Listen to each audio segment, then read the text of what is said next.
तो क्षितिज भाग 2 के काव्य खंड में आज हम लेते हैं अध्याय 2 गोस्वामी तुलसीदास। गोस्वामी तुलसीदास का बचपन का नाम रामबोला भी रहा है और इनके जीवन के बारे में मैं आपको बताऊं, इनका कवि परिचय कि गोस्वामी तुलसीदास जीवन काल है वह है जन्म सन 1532 ईस्वी और निधन सन 1623 ईस्वी में हुआ।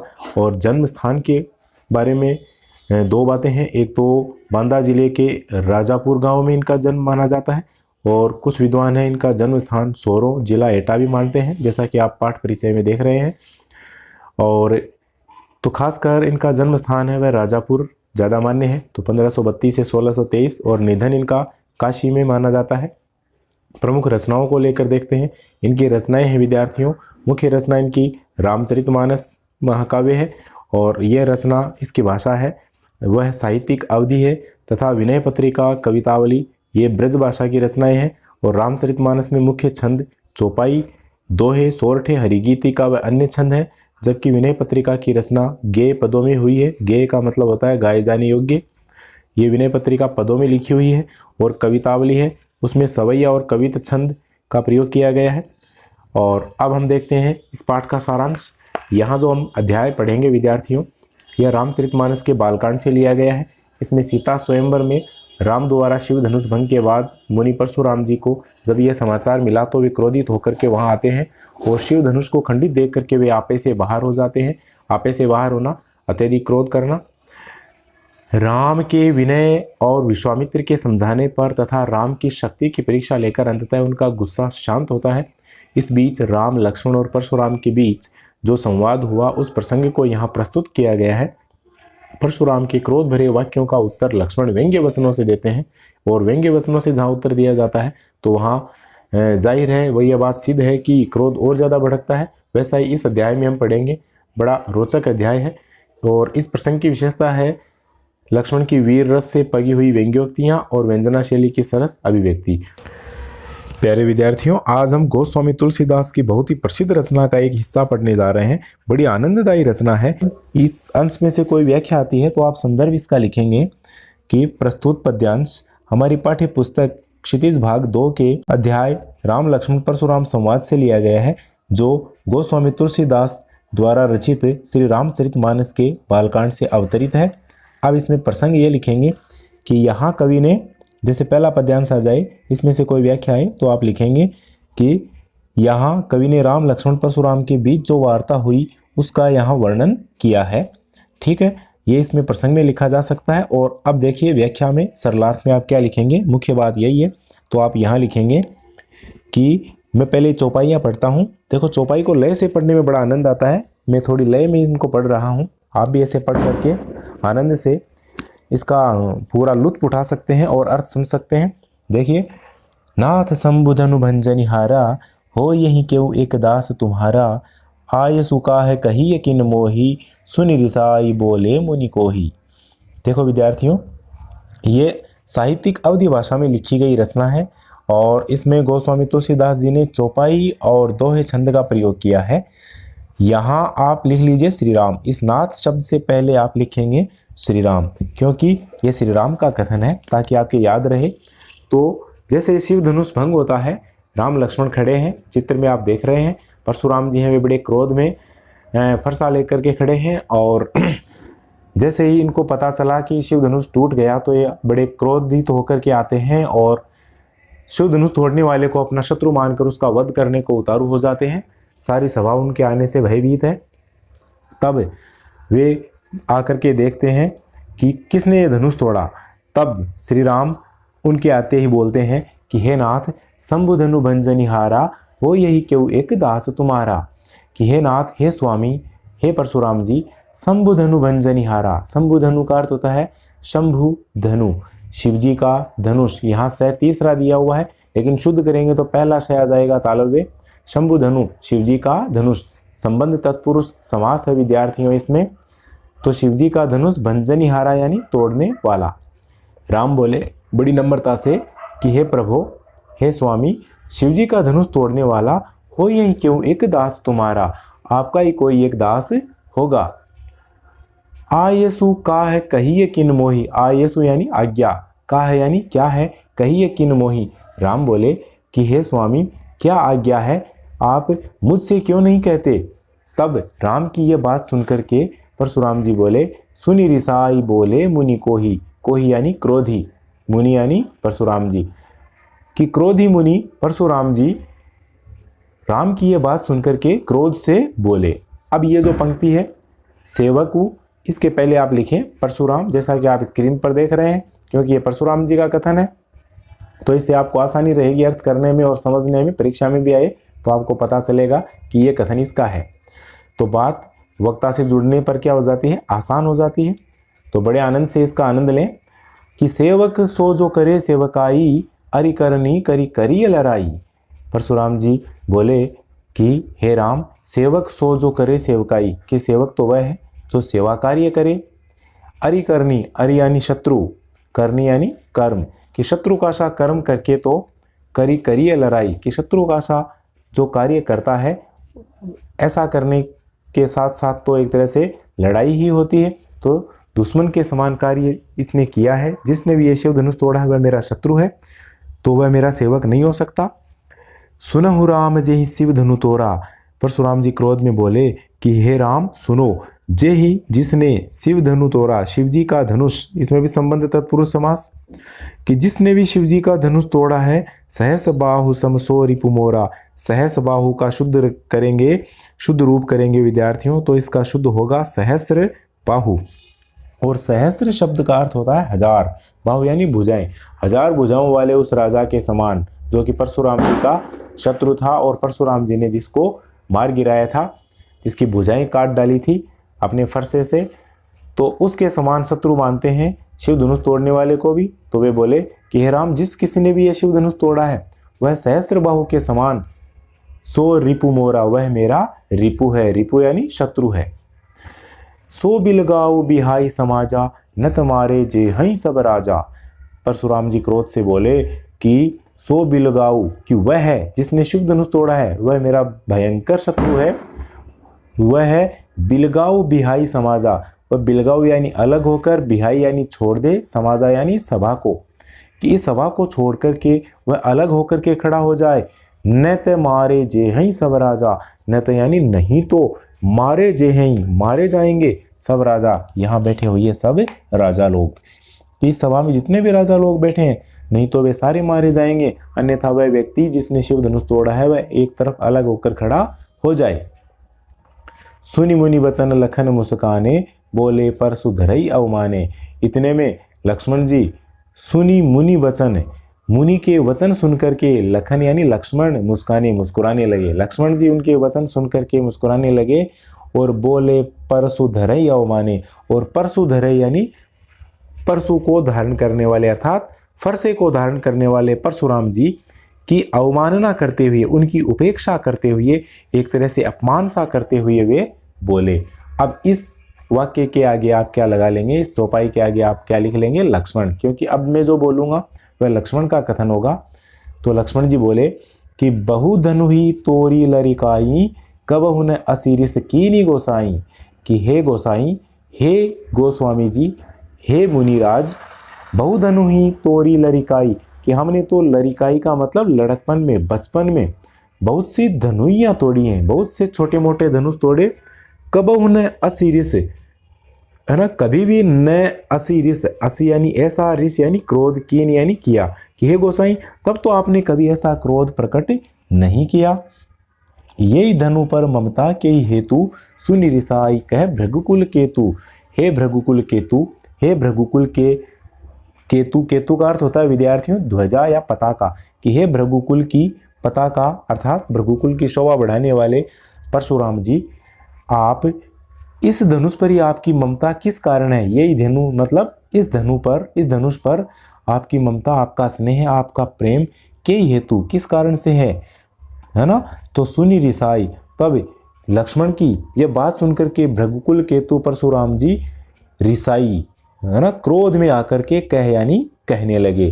क्या बोले, अब ये परशुराम जी का कथन है, ये दोहा, कि रे नृप बालक काल बस, बोलत तो ही न संभार, धनु ही सम त्रिपुरारी धनु, विदित सकल संसार। परशुराम जी बोले, हे नृप बालक, नृप यानी राजा, बालक यानी बालक, कि हे राजा के बालक अर्थात हे राजकुमार, इसमें भी संबंध तत्पुरुष है, राजा के कुमार।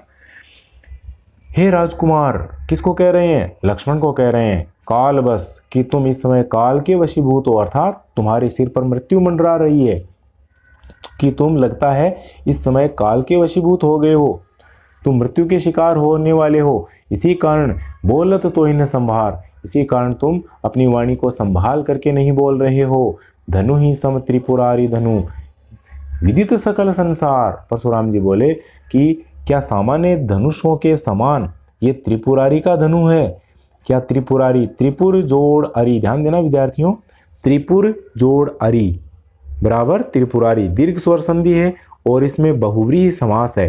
त्रिपुरारी का मतलब त्रिपुर नामक राक्षस के अरी हैं जो वे, कौन? शिवजी। तो क्या हो गया इसका? बहुव्रीहि समास। और धनु मानी का धनुष, शिवजी का धनुष, त्रिपुरारी धनुष का अर्थ हो गया शिवजी का धनुष, कि सामान्य धनुषों के समान शिवजी का धनुष है क्या? विदित सकल संसार, हे रे बालक यह तो पूरे संसार में विदित है, अर्थात जाना जाता है, प्रसिद्ध है, पूरा संसार इस धनुष को जानता है, इसे क्या तुम सामान्य धनुष समझ रहे हो? यह बात परशुराम जी ने लक्ष्मण से कही। तो इसमें देखो, इसमें जैसे करी करी है, तीसरी पंक्ति में आ रहा है, तो वहाँ अनुप्रास अलंकार है जहाँ समान ध्वनि मिलती है। मैंने पिछले वीडियो में भी बताया है, अनुप्रास को आप आसानी से पहचान सकते हैं। तो अलंकारों पर मैं एक अलग से वीडियो बनाने वाला हूँ शीघ्र ही, उसमें आप सारे अलंकारों को देख लेंगे जो जो आपकी बोर्ड परीक्षा में आने वाले हैं। तो अब आप अगले पद्यांश में चलते हैं विद्यार्थियों, कि लखन कहा हसी हमरे जाना, सुनहु देव सब धनुष समाना। लक्ष्मण बोले, हंसी, हंसी यानी हंसकर, लक्ष्मण ने तब हंसकर कहा कि हमरे जाना, कि हमारे विचार से तो सुनहु देव, हे देव सुनिए।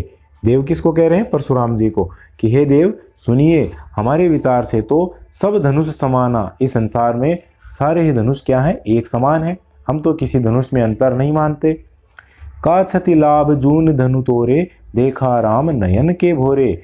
लक्ष्मण बोले कि हे परशुराम जी, का क्षति, क्षति का मतलब क्षति, क्षति यानी हानि, कि हानि और लाभ, क्षति लाभ यानी कौन सी हानि हो गई और कौन सा लाभ था?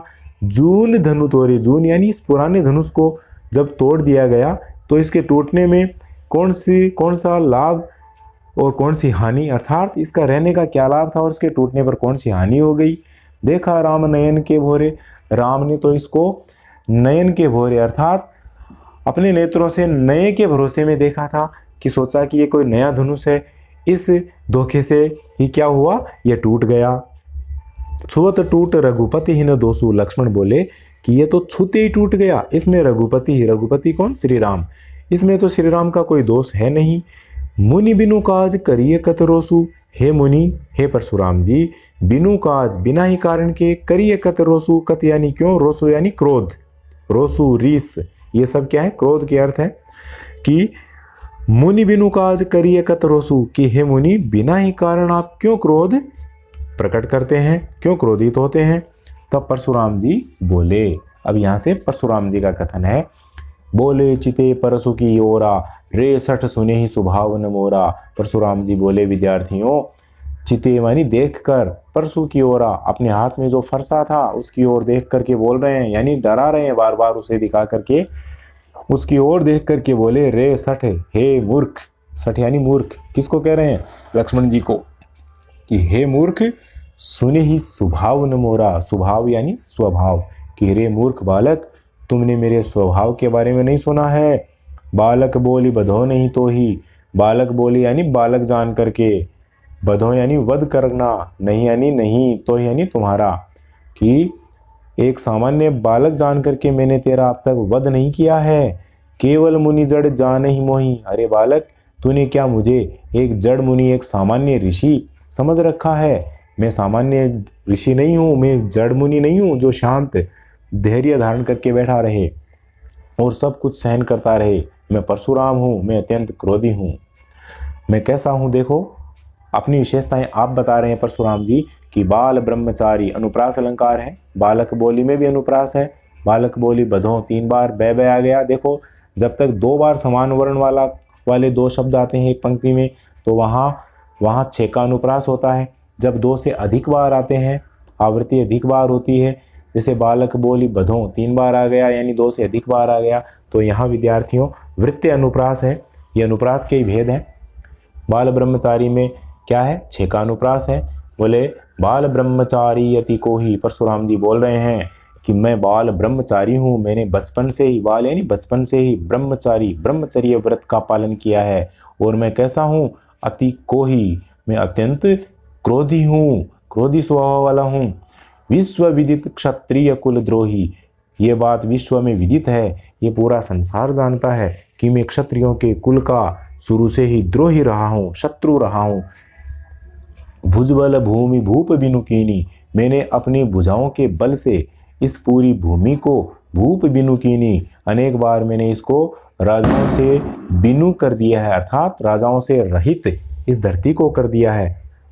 इस धरती पर जो जो राजा थे उन मुख्य राजाओं को मैंने अपने फरसे से मार डाला है और इस भूमि को राजाओं से विहीन कर दिया है।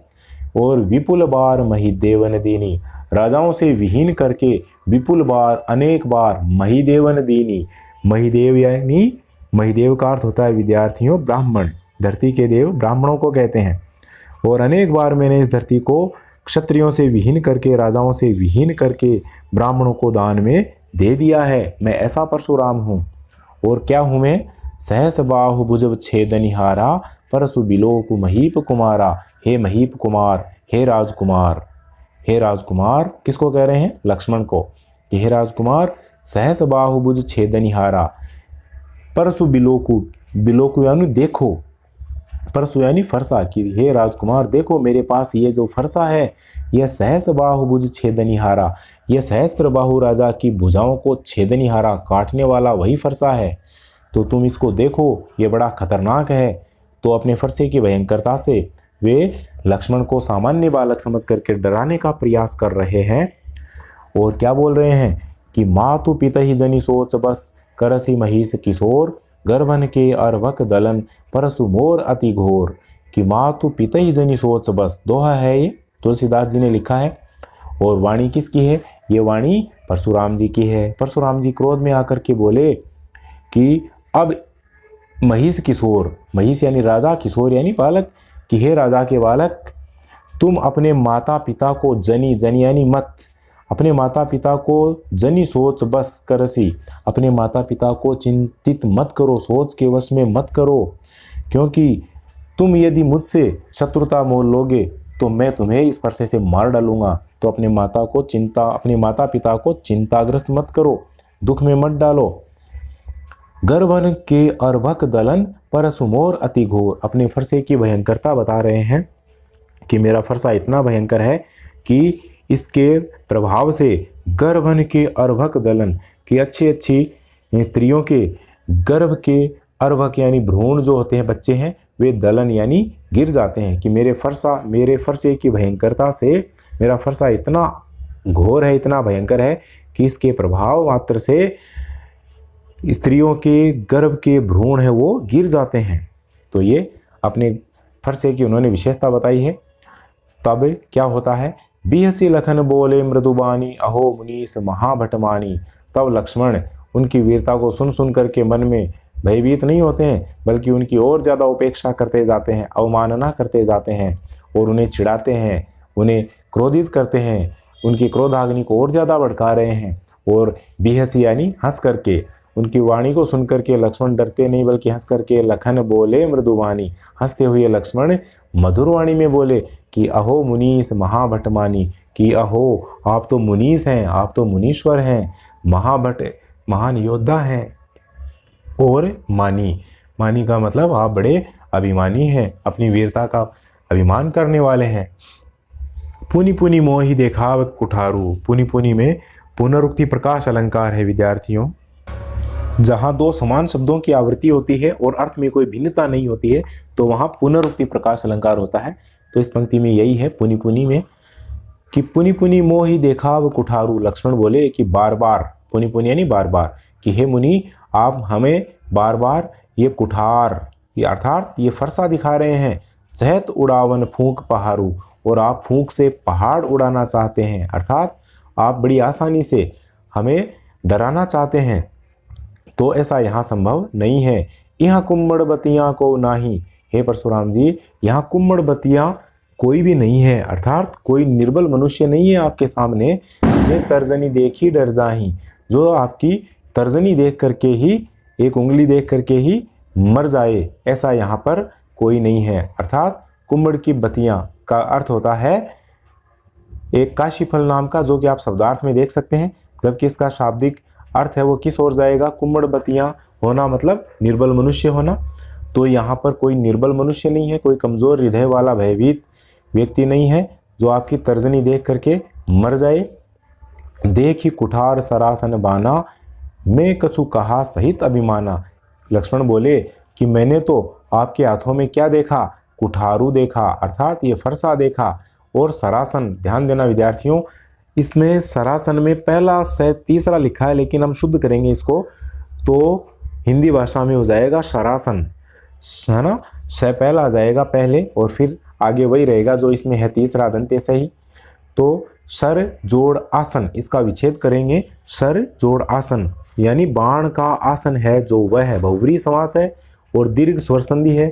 सर जोड़ आसन बराबर सरासन, यानी बाण का आसन किसे कहते हैं, धनुष को कहते हैं। तो सरासन का शब्द सही अर्थ हुआ धनुष। तो लक्ष्मण का मंतव्य है कि मैंने बड़े अभिमान के साथ आपको धनुष बाण धारण करके देख करके बड़े अभिमान के साथ योद्धा समझ करके आपको कुछ इतनी बातें कही। भृगुसुत समुझी जनेऊ बिलोकी, जो कछु कहूँ सहो रिस रोकी। लक्ष्मण बोले कि हे भृगुसुत, हे भृगु ऋषि के पुत्र परशुराम जी, समुझी जनेऊ बिलोकी, लेकिन जैसे मैंने आपकी जनेऊ देखी, आपको जनेऊ धारण किए हुए देखा, तो मैं समझ गया कि आप ब्राह्मण हैं। जो कछु कहूँ सहो रिस रोकी, इसलिए जो कुछ आप कह रहे हैं उसको मैं सहन कर रहा हूँ, और रिस रोकी, अपने क्रोध को मैंने रोक रखा है। वह इसीलिए रोक रखा है कि आपको जनेऊ देख करके, जनेऊधारी देख करके, ब्राह्मण समझ करके मैंने अपने क्रोध को रोक रखा है, और आप जो कुछ कह रहे हैं वह मैं सहन कर रहा हूँ, अन्यथा मैं सहन नहीं करता। सुर महिसुर हरिजन अरुगाई, बड़ी महत्वपूर्ण पंक्ति है विद्यार्थियों, बोर्ड परीक्षा में इस पर प्रश्न आते हैं कि रघुकुल में क्या मर्यादा है, रघुकुल में किन चार के ऊपर अस्त्र नहीं उठाए जाते हैं, रघुकुल की मर्यादा का किस तरह से लक्ष्मण ने बखान किया है। लक्ष्मण बोले कि सुर यानी देवता, महिसुर यानी ब्राह्मण, और हरिजन यानी भक्तजन, और अरु यानी और, गाय मतलब गाय। तो चार वस्तुएं हो गई।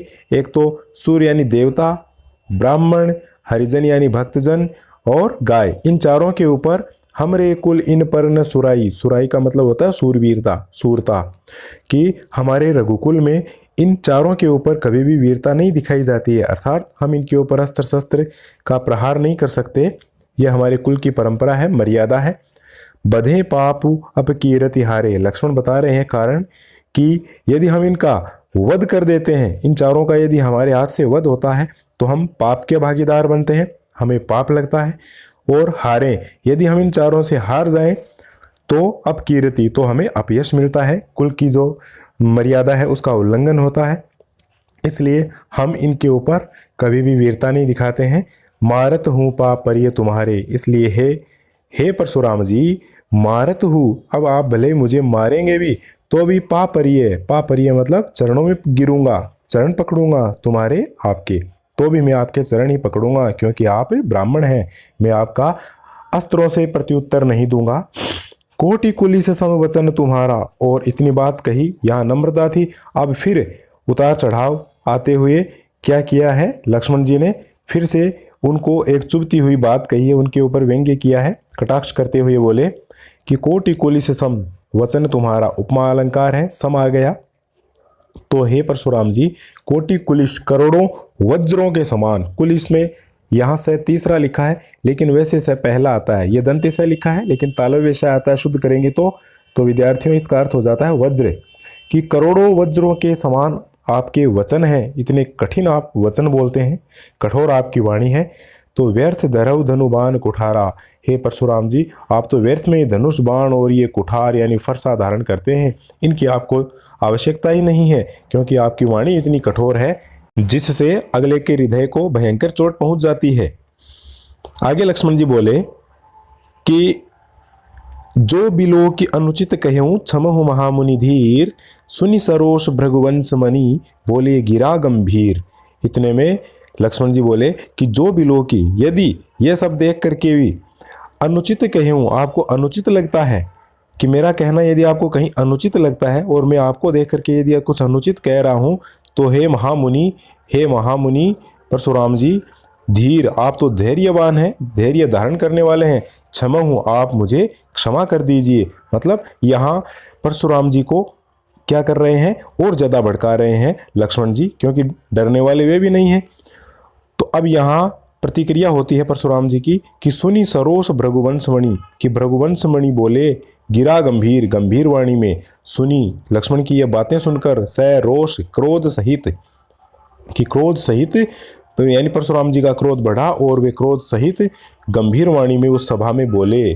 क्या बोले? अब यहाँ आप परशुराम जी लिख सकते हैं कौशिक के पहले कि कौशिक सुनहु मंद यहु बालक, कोटिक कुटिल काल बस निज कुल घालक। अर्थात कौशिक, कौशिक किसको कहा गया विद्यार्थियों? यहाँ कौशिक कहा गया है विश्वामित्र को, जिस गुरु के साथ वे दोनों पधारे थे। तो बोले कि हे विश्वामित्र, सुनो मंद यहु बालक, तुम्हारे साथ आया हुआ यह बालक बड़ा मंद बुद्धि है, बड़ा ही धृष्ट है। कुटिल काल बस निज कुल घालक, यह बड़ा कुटिल आचरण करने वाला है। काल बस, यह मुझे लगता है कि आज काल के वश में है, मृत्यु इस पर मंडरा रही है। और निज कुल घालक, यह मेरे हाथों मृत्यु को प्राप्त होकर के निज कुल घालक, अपने कुल का घालक बन रहा है, नाशक बन रहा है। भानुवंश राकेश कलंकु, बहुत सुंदर पंक्तियां लिखी है तुलसीदास जी ने विद्यार्थियों, कि भानुवंश राकेश कलंकु निपट निरंकुश अबुद असंकु, कि भानुवंश यानी होता है सूर्यवंशी, सूर्यवंश रूपी राकेश पर यानी चंद्रमा पर यह बालक कलंकु, कलंक के समान है। तो यहाँ पर भानुवंश राकेश में क्या है? रूपक अलंकार छुपा हुआ है कि सूर्यवंश रूपी चंद्रमा पर, यानी इनका वंश ये सूर्यवंशी है और सूर्यवंश है वह चंद्रमा के समान है, लेकिन चंद्रमा में जिस तरह से धब्बा होता है, वैसे ही यह बालक भी सूर्यवंश की कीर्ति पर एक तरह से कलंक के समान है। तो सूर्यवंश रूपी चंद्रमा पर यह लक्ष्मण कलंक के समान है। यह निपट निरंकुश, यह पूरी तरह से निरंकुश है, अनियंत्रित है, अमर्यादित है, इसके ऊपर अपना अंकुश नहीं है। अबुदु, यह क्या है? अबुदु है, अज्ञानी है, असंकु, और इसको किसी तरह की शंका नहीं है। यह बड़ा निडर होकर के हर कुछ बोले जा रहा है। काल कवल हो यही क्षण माही, हे विश्वामित्र, यह बालक अब क्षण माही, एक क्षण में ही मेरे हाथों काल का कवलु यानी कलेवा हो जाएगा, अर्थात यह मृत्यु का शिकार हो जाएगा। मैं इसको क्षण भर में मार डालूंगा। कहूँ पुकारी खोरी मोहि नाही, अब मैं सबको पुकार पुकार कर कहता हूँ कि खोरी मोहि नाही, खोरी का मतलब होता है दोष, मोहि यानी मुझे, नाही यानी न दे। अब यहाँ बैठे लोग मुझे किसी तरह का दोष न दें, क्योंकि अब यह बालक क्षण भर में ही मेरे हाथों मृत्यु को प्राप्त होने वाला है। तुम हटकऊँ जो चहूँ उबारा, यदि तुम इसको रोक करके और इसको उबारना चाहते हो तो इसको रोक लो, है ना, इसको मर्यादित बनाओ ताकि ये उल्लंघन न करे। यह बहुत बोले जा रहा है। कही प्रताप बल रोष हमारा, और हे विश्वामित्र, इसको कही यानी कहो, प्रताप यानी मेरा तेज, मेरा बल और मेरा क्रोध, रोष यानी क्रोध। परशुराम जी कहते हैं कि मेरे क्रोध, मेरे बल और मेरे प्रताप के बारे में, मेरे तेज के बारे में, मेरी शक्तियों के बारे में तुम इसको बता दो, नहीं मैं इसको मार डालूंगा। लखन कहे, अब ये लक्ष्मण के बोल हैं, यहाँ लक्ष्मण लिख सकते हैं। इतने में लक्ष्मण ने फिर चुभती हुई बात कही कि लखन कहे मुनि सुजसु तुम्हारा, तुम ही अछत को बरने पारा, कि हे परशुराम जी, हे मुनि, सुजसु तुम्हारा, सुजसु यानी सुयश, कि आपका सुयश, आपकी कीर्ति का बखान, तुम ही अछत, आपको छोड़कर, को बरने पारा, कौन वर्णन कर सकता है, क्योंकि आप खुद ही बढ़ा चढ़ा करके अपनी वीरता का वर्णन किए जा रहे हैं, अपने गुणों का आप खुद बखान कर रहे हैं, अपनी विशेषताएं बतला रहे हैं। तो आपको छोड़ करके यहाँ दूसरा कौन होगा जो सुंदर ढंग से आपकी विशेषताओं का वर्णन करेगा। यानी कि परशुराम जी खुद अपनी बातों को बार बार बता रहे थे, अपनी विशेषताएं उजागर कर रहे थे, तो वे अपने मुँह मियाँ मिट्ठू बन रहे हैं। तो लक्ष्मण उनकी अवहेलना कर रहा है, बार बार अवमानना कर रहा है। तो बोले कि अपने मुँह तुम आपनी करनी, लक्ष्मण बोले कि हे परशुराम जी, अपने मुँह से आपने अपनी करनी का बार अनेक भांति बहुवर्णी, अनेक बार अनेक तरह से वर्णन कर दिया है। नहीं संतोष उतय पुनि कछु कहूँ। यदि इतना कहने के बाद भी आपको संतुष्टि नहीं हुई है और कोई विशेषता आपकी बच गई है तो पुनि यानी फिर से, तो आप फिर से कुछ और बखान कर दीजिए, और बातें बता दीजिए अपने बारे में। जन रिस रो की दुसह दुख सहूँ। जन यानी मत, रिस यानी क्रोध, रोक यानी रोक कर, दुसह यानी असहनीय, दुख सहूँ दुख सहन कर रहे हैं कि अपने क्रोध को मत रोकिए और अपनी और कोई विशेषता बच गई है तो बतला दीजिए। आप अपने क्रोध को रोक करके असहनीय दुख को सहन न करें। वीर व्रती तुम धीर अछोभा, कारी देत न पावहु शोभा। कि आप तो वीर व्रती हैं, धैर्य धारण करने वाले हैं।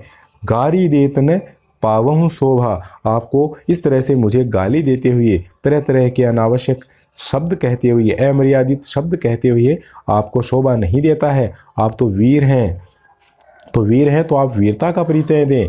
सूर समर करनी करही, कहीं न जना वहीं आपू। विद्यमान रन पाई रिपु, कायर कथई प्रतापू। प्रश्न बनता है कि लक्ष्मण ने सच्चे वीर की क्या विशेषता बतलाई है, तो यहाँ उत्तर है तुलसीदास जी ने क्या सच्चे वीर की विशेषता बतलाई है कि सच्चा योद्धा होता है वह युद्ध भूमि में अपने सामने शत्रु को पाकर के क्या करता है, सूर समर करनी करही। कि जो सूर होते हैं, जो वीर होते हैं, वे समर यानी युद्ध में, करनी करही युद्ध करते हैं, कार्य करते हैं। कहीं न जना वही आपू, कह करके न जना वही नहीं बतलाते हैं। आपू यानी अपने आप का परिचय, कि कह करके वे अपना परिचय नहीं देते हैं जैसे आप दे रहे हैं। विद्यमान रन पाई रिपु, रण यानी रणभूमि में, युद्ध क्षेत्र में अपने सामने, रिपु यानी शत्रु को, विद्यमान यानी उपस्थित पा करके, कायर कथई प्रतापु, जो अपने प्रताप का बखान अपने मुंह से करते हैं वे तो कायर होते हैं। और सच्चे वीर होते हैं वे कहते नहीं हैं, वे युद्ध करके वीरता से अपना परिचय देते हैं। तो आप तो कह करके अपना परिचय दे रहे हैं, युद्ध नहीं कर रहे हैं। तो इस दोहे में देखिए अलंकार की दृष्टि से सूर समर में अनुप्रास अलंकार है और दोहा छंद है, साहित्यिक अवधि भाषा है और यहाँ वीरों की विशेषता का बखान किया गया है। अब आगे की चौपाइयों में हम देखते हैं लक्ष्मण बोले कि तुम तो काल हाँक जनुलावा, बार बार मोही लागी बोलावा। लक्ष्मण बोले कि हे परशुराम जी, आपने तो मानो काल को ही हाँक करके यहाँ पहुँचा दिया है। अर्थात आप तो ऐसा लगता है कि काल आपके इशारे पर ही चलता है, ताकि आप काल को हाँक करके घेर करके यहाँ तक मानो ले आए हैं। इसी कारण बार बार मोही लागी बोलावा, और बार बार मुझे मेरे लिए उसको बुला रहे हैं, क्योंकि आपने बार बार मुझे चेतावनी दे दी है कि अब ही आप काल का कलेवा बनने वाले हो। तो सुनत लखन के बचन कठोरा, परस सुधार धरेऊ कर घोरा। बहुत ही जोरदार रौद्र रस की अभिव्यक्ति हो रही है विद्यार्थियों यहाँ पर। जहाँ क्रोध का वर्णन होता है वहाँ रौद्र रस होता है, और जहाँ वीरता की बात होती है वहाँ वीर रस होता है। तो लक्ष्मण की वाणी में वीर रस है और यहाँ परशुराम जी की वाणी में रौद्र रस है। तो इन पंक्तियों में दोनों रस समान रूप से चले जा रहे हैं। विशेष में लिखने की बातें हैं ये व्याख्या में। तो सुनत लखन के बचन कठोरा, तो लक्ष्मण के इस प्रकार कठोर वचन सुनकर के परसु सुधारी धरेऊ कर घोरा, और परशुराम जी ने अपने परसे को सुधारा, अर्थात दोनों हाथों से ढंग से पकड़ लिया, प्रहार करने की मुद्रा में उसको धारण कर लिया और उस घोर फरसे को इस तरह से धारण कर लिया। और फिर बोले, अब परशुराम जी का कथन है, यहाँ से आ गया, आप परशुराम लिख सकते हैं स्क्रीन के अनुसार कि अब जनी देई दोष मोहि लोगु, कटुबादी बालक बद जोगु। परशुराम जी बोले कि अब जनी देई मत देना दोष मोहि लोगु, मुझे, हे लोगों अब कोई मुझे यहाँ बैठे हुए लोगों में से दोष मत देना, क्योंकि कटुबादी कड़वी वाणी में बोलने वाला यह बालक लक्ष्मण बद जोगु वध करने योग्य है, मारने योग्य है। बाल बिलो की बहुत में बाँचा, बाल बिलो की यानी बाल यानी बच्चा, बिलो की यानी देखकर जानकर, कि अब तक मैं इसको बालक समझ रहा था, तो बालक समझ करके मैंने इसको अब तक बहुत बचाया है, बाँचा यानी बचाया है। अब यह मरनी हार भा साँचा, अब तो यह सच में ही मरने वाला है, मरने योग्य है।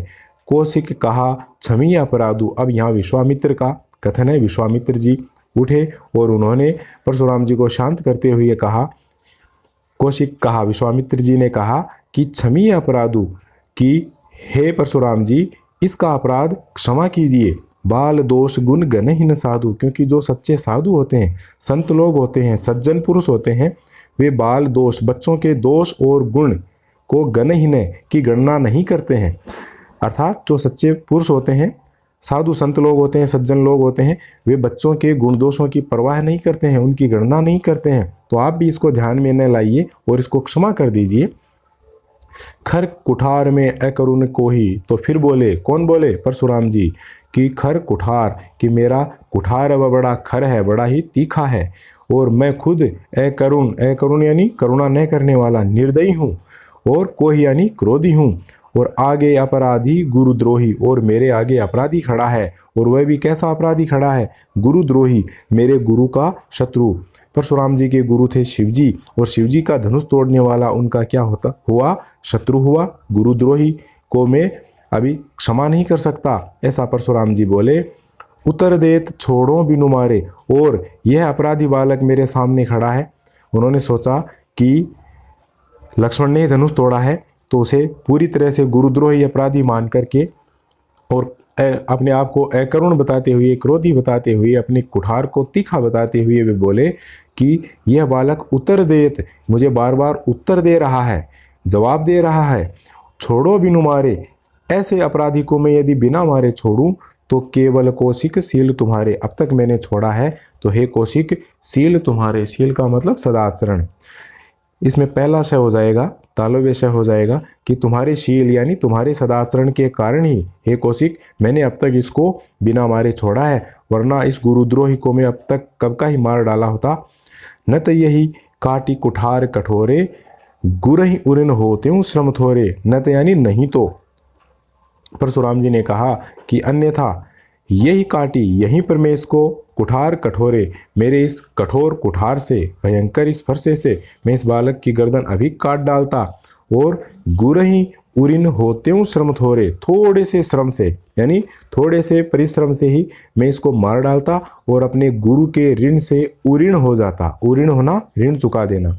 और गुरु का ऋण कैसे चुका देता? क्योंकि यहाँ इन्होंने मेरे गुरु के इस धनुष को तोड़ करके गुरुद्रोही ये बन पड़े हैं, तो मैं अपने इस गुरु के ऋण को अभी चुका देता, अर्थात बदला ले लेता। गाधी सुनु कह हृदय हसी, मुनि हरियरे सूझ, अयमय खांड न ऊख मय, अजहु न बूझ अबूझ। तो गाधी सुनु विद्यार्थियों यहाँ पर किसके लिए आया है? यहाँ पर विश्वामित्र जी के लिए आए हैं। तो विश्वामित्र जी अपने हृदय में हंसी का मतलब हंसते हुए कहने लगे, अर्थात मन ही मन मुस्कुराते हुए सोच रहे हैं कि मुनि हरिहरे सूझ, कि मुनि परशुराम जी को हरिहरे सूझ, हरा ही हरा सूझ रहा है, अर्थात सब कुछ आसान नजर आ रहा है। लेकिन इनको पता नहीं कि अयमय खांड, कि यह खांड है, यह अयमय है। अयमय मतलब लोहे से बनी हुई है, अर्थात बहुत कठोर है। यह न ऊखमय, यह ऊखमय नहीं है, अर्थात गन्ने से बनी हुई खांड नहीं है। अर्थात जिस खांड को ये गन्ने से बनी हुई समझ रहे हैं, जिस लक्ष्मण को मारना ये जितना आसान समझ रहे हैं उतना आसान नहीं है। ये तो लोहे से बनी हुई खांड है, अर्थात इनको पराजित करना बहुत मुश्किल है, असंभव है। अजहु न बूझ अबूझ, अब तक भी न बूझ अबूझ, अबूझ का मतलब अज्ञानी हो रहे हैं, न बूझ और समझने की कोशिश नहीं कर रहे हैं, यानी जानने की कोशिश नहीं कर रहे हैं और अज्ञानी बन रहे हैं, अभी तक इनको समझ नहीं पा रहे हैं। तो बच्चों, कहेउ लखन मुनिशील तुम्हारा, को नहीं जान विदित संसारा। ये बातें सुनकर के परशुराम जी की लक्ष्मण बोले, अब ये लक्ष्मण के कथन है। लक्ष्मण बोले, मुनिशील तुम्हारा, के मुनि आपका शील, आपका सदाचरण, को नहीं जानता है, विदित संसारा, पूरे संसार में आपके स्वभाव प्रसिद्ध हैं। माता पिता ही ऊरिन भयनी के, गुरु ऋण रहा सोच बड़ जी के, कि आप माता पिता के ऋण से अच्छी तरह उऋण हो गए हैं, उनका ऋण तो आपने अच्छी तरह से चुका ही दिया है। और गुरु ऋण रहा सोच बड़ जी के, और गुरु ऋण आपका बाकी है, ऐसा आप कह रहे हैं। यह सोच करके आपके हृदय में बड़ी चिंता हो रही है। सो जनु हमरे माथे काड़ा, और वह मानो आप हमारे माथे मरना चाहते हैं, अर्थात मुझे मार करके आप वह गुरु ऋण चुकाना चाहते हैं। मुझे लगता है कि दिन चली गए कि आपको गुरु ऋण चुकाए, बहुत दिन बीत गए हैं, ब्याज बढ़ बाढ़ा, उस गुरु के ऋण का ब्याज भी बहुत बढ़ गया है, ऐसा लगता है। फिर लक्ष्मण ने कहा कि अब आनिए व्यवहारिया बोली, अब आनिए यानी बुलाइए, ले आइए, व्यवहारिया यानी किसी हिसाब किताब करने वाले को, बोली यानी बुलाकर। तो मुझे लगता है कि अब आपका जो ऋण बहुत ज़्यादा बढ़ गया है और उसका ब्याज भी बढ़ गया है, आप गुरु ऋण मेरे ऊपर निकालना चाहते हैं, मुझे मार कर के ये चुकाना चाहते हैं। तो मैं आपको कहना चाहूँगा, मेरी आपको सलाह है कि आप किसी हिसाब किताब करने वाले समझदार व्यक्ति को बुला करके ले आए। तुरंत देव में थैली खोली, ताकि मैं तुरंत ही थैली खोल करके वह गुरु का जो ऋण है उसको ब्याज सहित मैं आपको चुका दूंगा। इसमें बहुत ज़्यादा उपेक्षा कर दी है किसने? लक्ष्मण जी ने। सुनी कटु बचन कुठार सुधारा, तो लक्ष्मण जी की ये बातें सुनी तो उनकी क्रोधाग्नि और ज़्यादा भड़की। तो वे फिर परशुराम जी बोले, यहाँ से परशुराम जी के बोल शुरू हैं। सुनी कटु बचन, ये कठोर बचन लक्ष्मण के सुने तो कुठार सुधारा, उन्होंने अपने इस फरसे को फिर से सुधार लिया, दोनों हाथों से पकड़कर मारने को तैयार हो गए। और जैसे उन्होंने अपने फरसे को मारने के लिए तत्पर किया, तैयार हुए, तब हाय हाय सब सभा पुकारा। हाय हाय में पुनरुक्ति प्रकाश अलंकार है। तो पूरी सभा जो बैठी थी वह हाय हाय पुकारने लगी, अर्थात सबके मन में यह भय छा गया कि अब तो परशुराम जी के फरसे से लक्ष्मण की गर्दन अलग हो जाएगी, ये इसको मार ही डालेंगे, अब इसको कोई नहीं बचा पाएगा। तो भृगुवर परशु देखा बहु मोही, विप्र विचारी बचो नृपद्रोही। तब लक्ष्मण का क्रोध भी चरम सीमा पर पहुंच गया। उन्होंने भी मर्यादा का उल्लंघन करते हुए बोले कि हे भृगुवर, अब लक्ष्मण के बोल हैं, ये क्रोध में हैं। बोले कि हे भृगुवर अर्थात हे परशुराम जी, परशु देखा बहु मोही, आप मुझे बार बार ये फरसा दिखा रहे हैं, लेकिन आप ये मत मानिए कि मैं आपसे भयभीत हूँ। विप्र विचारी, ब्राह्मण जान करके, बचो नृपद्रोही, बचा रहा हूँ नृपद्रोही। हे राजाओं के द्रोही, हे क्षत्रियों के कुलनाशक, मैं आपको ब्राह्मण जान करके अब तक छोड़ रहा हूँ, वरना मैं भी आपको अब तक का ही अपनी वीरता का परिचय दे चुका होता।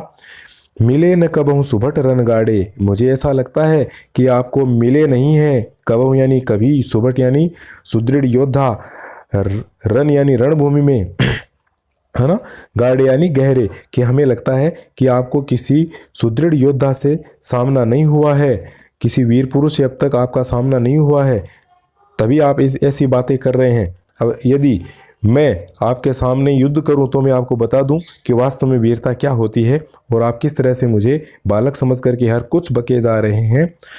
द्विज देवता घर ही के बाड़े, कि जो ब्राह्मण देवता हैं वे अपने घर के ही क्या हैं, राजा होते हैं, अपने घर में ही ये शोभा पाते हैं। तो ये बात कही, तो ये बात कहने पर यह बात पूरी तरह से मर्यादा का उल्लंघन करने वाली थी, पूरी तरह से ये निर्लज करने वाली थी। तो इस बात से क्या हुआ, पूरी सभा में आक्रोश छा गया, सभी लोगों ने इस बात का विरोध किया। लक्ष्मण के ये बोल थे, सबको चुभने वाले थे, सब ने इसको अनुचित ठहराया। तो अनुचित कही सब लोग पुकारे, तो लक्ष्मण ने जैसे ही कहा कि द्विज देवता घर ही के बाड़े, तो बोले अनुचित कही सब लोग पुकारे, सब वहाँ बैठे हुए लोगों ने इस बात को अनुचित कहा कि हे लक्ष्मण, आपके ये बोल अनुचित हैं, आपको इन शब्दों का प्रयोग नहीं करना चाहिए। तब बात बिगड़ गई, पूरी सभा में लक्ष्मण का विरोध होने लगा। तो ऐसी उलझी हुई परिस्थिति को सुलझाने के लिए स्वयं श्री राम, रघुपति सह नहीं लखनऊ निवारे, राम अपने आसन से खड़े हुए और उन्होंने सह नहीं मतलब संकेत से लखनऊ निवारे, लक्ष्मण को ऐसा न करने के लिए कहा कि लक्ष्मण अब तुम शांत हो जाओ, तुम्हें ऐसा नहीं करना चाहिए, संकेत किया। तब लक्ष्मण चुप हो गए।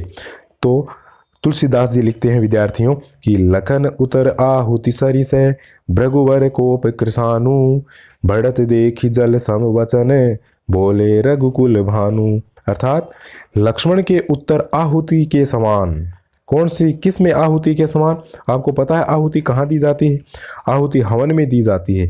तो हवन की अग्नि में जब घी की आहुति दी जाती है तो वह अग्नि और ज़्यादा भड़कती है। ठीक वैसे ही यहाँ पर सुंदर वर्णन किया है गोस्वामी तुलसीदास ने कि भृगुवर कोप कृसानु, कि भृगुवर का मतलब परशुराम जी, कि परशुराम जी की क्रोध रूपी कृसानु में, अग्नि में, कि क्रोध रूपी अग्नि में लक्ष्मण के उत्तर आहुति के समान सिद्ध हुए, अर्थात और ज्यादा भड़काने वाले सिद्ध हुए। बढ़त देखी जल सम वचन, बोले रघुकुल भानु। उस परशुराम जी की क्रोधाग्नि को बढ़ते हुए देख करके जल सम वचन, जल के समान वचन, शीतल वचन, बोले रघुकुल भानु, रघुकुल के भानु, रघुकुल के सूर्य कौन? स्वयं श्री राम। जल के समान शीतल वाणी में बोले कि हे लक्ष्मण, तुम्हें ऐसा नहीं करना चाहिए। फिर आगे उन्होंने परशुराम जी से भी विनम्र वाणी में वार्ता की, उसका यहाँ पर उल्लेख है नहीं, इसलिए हम आगे नहीं बताएंगे आपको। और ये बालकांड का हिस्सा यहाँ पूरा होता है। इस दोहे में देखिए रूपक अलंकार है, भृगुवर कोप कृसानु, यहाँ रूपक है। क्यों? क्योंकि परशुराम जी की क्रोध रूपी अग्नि और लखन उतर आहुति सरिस, सरिस जहाँ जाए वहाँ उपमा अलंकार। लक्ष्मण के उत्तर को, लक्ष्मण के जवाबों को किसके समान बताया गया है कि लक्ष्मण के प्रत्युत्तर है उस क्रोधाग्नि में आहुति के समान बने, तो यहाँ उपमा अलंकार है। और बढ़त देखी जल सम वचन, जल के समान शीतल वचन, यहाँ भी उपमा अलंकार है। कैसा लगा ये वीडियो विद्यार्थियों आपको? यदि अच्छा लगा हो तो कमेंट बॉक्स में अपने कमेंट जरूर लिखिएगा और चैनल को सब्सक्राइब करते हुए अपने साथियों में शेयर कीजिएगा और लगातार इस कक्षा को ध्यानपूर्वक देख करके समझिएगा, क्योंकि इसमें प्रश्न कैसे भी आ सकते हैं। मिलते हैं नेक्स्ट वीडियो में MCQ के साथ, इस पाठ के मुख्य प्रश्नों के साथ। धन्यवाद। जय भारत, जय हिंद।